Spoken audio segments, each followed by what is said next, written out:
জানি, আমি আজই কথা বলছি। তাছাড়া আমাদের গোল্ড বেবি স্ট্রং আছে, সব পরিস্থিতির সাথে মানিয়ে নেবে। বলছো? Yes darling.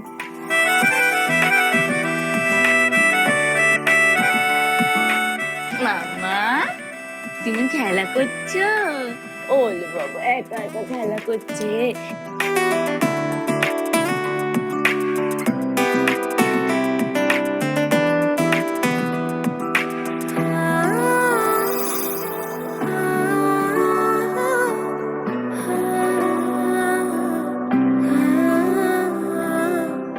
তোমার নাম যেন কি?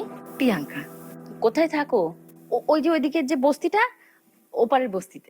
আচ্ছা আচ্ছা, ওর নাম গোল্ড, ওকেই সামলাতে হবে। খুব দুরন্ত কিন্তু। বাড়িতে আমরা কেউই থাকবো না, তোমার দাদারও অফিস, আমারও অফিস। আমার মা কদিন ওকে সামলেছিলেন, এবার তোমার পালা। হ্যাঁ হ্যাঁ, সারাদিন বাড়িতে তুমি, গোল্ড আর আমাদের দারোয়ান পরিমল কাকাই থাক। Okay madam. বলছি, দাদা পুলিশে চাকরি করে, তাই না? হ্যাঁ, কোন থানা? Golf green. আসলে সারাদিন চোর নিয়ে কাজ করে না, বাড়িতে ঢুকে মদরদ খায়। না না, ওসব খায় না। ও আচ্ছা আচ্ছা, ঠিক আছে ঠিক আছে, আজকে আমি আসি। হ্যাঁ, আমি কাল থেকে কাজে আসবো।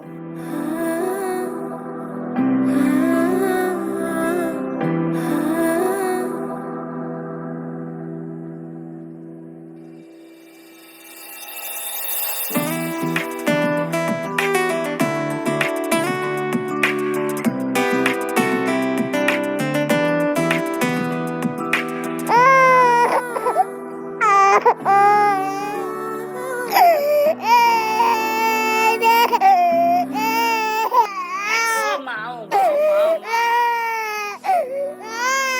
চুপ চুপ চুপ চুপ। ও, প্রিয়াঙ্কা, এই প্রিয়াঙ্কা, কোথায় গেল মেয়েটা? এ কি, ডাইপারটা এত ভারী হয়ে গেছে, ডাইপারটা কতক্ষণ চেঞ্জ করে না কে জানে। বাচ্চাটাকে এখানে একা একা ফেলে রেখে দিয়েছে, কোথায় যে যায়। ভাগ্যিস আমি অফিস থেকে চলে এসেছিলাম। চল,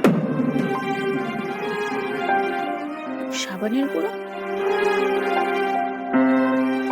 আগে ওর ডাইপারটা চেঞ্জ করে নি।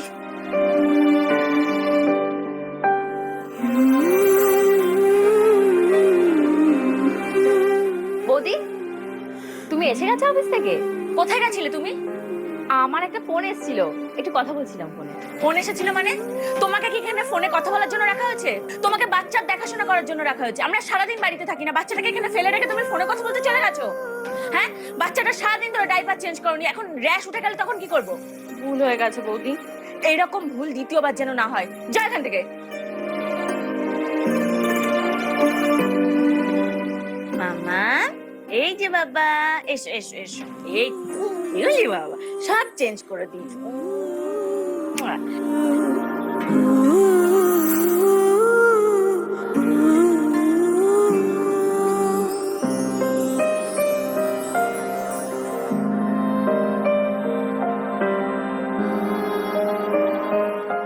বলছি শোনো না, বলো। সুমনের বিয়ের সময় যে গয়নাগুলো নিয়ে এসেছিলাম, ওগুলো না লকারে রাখা হয়নি, ওগুলো বাড়িতেই রয়ে গেছে। একদিন আমরা দুজনে মিলে গিয়ে লকারে রেখে আসি, চলো না? আসলে আমার না একটু চাপ রয়েছে, আমাকে একটু কয়েকদিন সময় দেবে প্লিজ। চাপটা মিটে গেলেই যাবো প্লিজ। তুমি আর তোমার ইচ্ছা।